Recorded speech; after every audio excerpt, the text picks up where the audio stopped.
आज का जो टॉपिक है हमारा टॉपिक क्या है बेटा, conservation of angular momentum. What is conservation of angular momentum.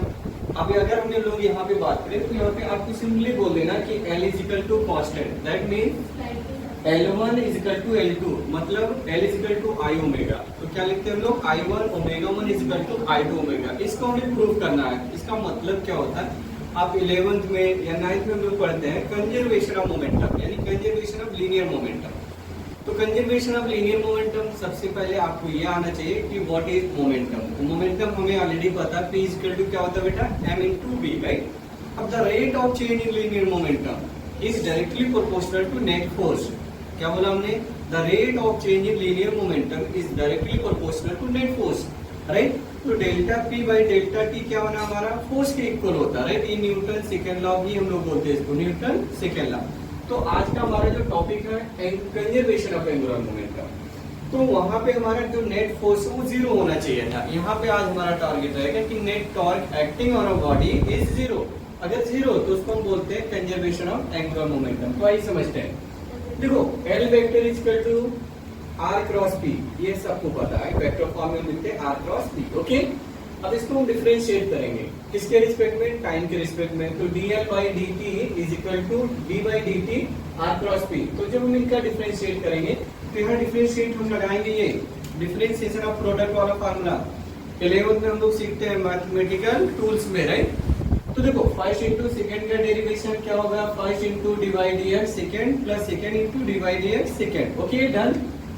देखो ये फार्मूला हम यहाँ अप्लाई करेंगे, तो इसको फर्स्ट मान लिया, इसको सेकंड। तो first into divide dx second plus p cross dr by dt, यहाँ पे हम लोग लिखेंगे r cross dp by dt अभी हम एज इट रखेंगे p क्रॉस, और change in displacement per unit time, what 9 में पढ़ते हैं ना, change in displacement per unit time is called velocity.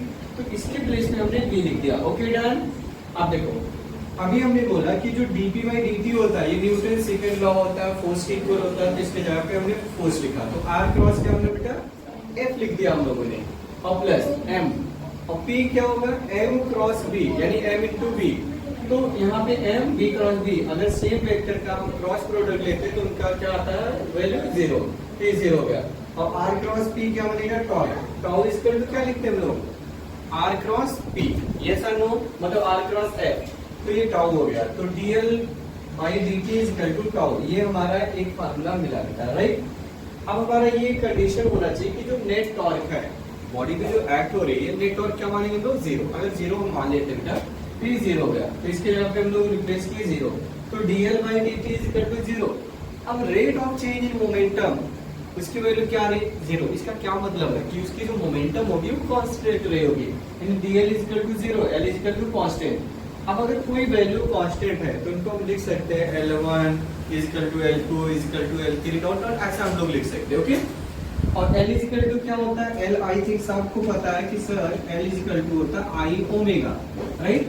तो यहाँ L1 है तो I1 ओमेगा 1 लिखेंगे is equal to I2 omega 2। Very important formula, इसको आप मेमोराइज कर लीजिए, सम्स में बहुत ज्यादा यूज करना पड़ेगा। आई होप आपको सारी चीजें समझ में आया होगा। अगर इनकेस आपको किसी भी पॉइंट पे डाउट है देन आप कमेंट करके बताइए, मैं नेक्स्ट वीडियो में एक्सप्लेन कर दूंगा।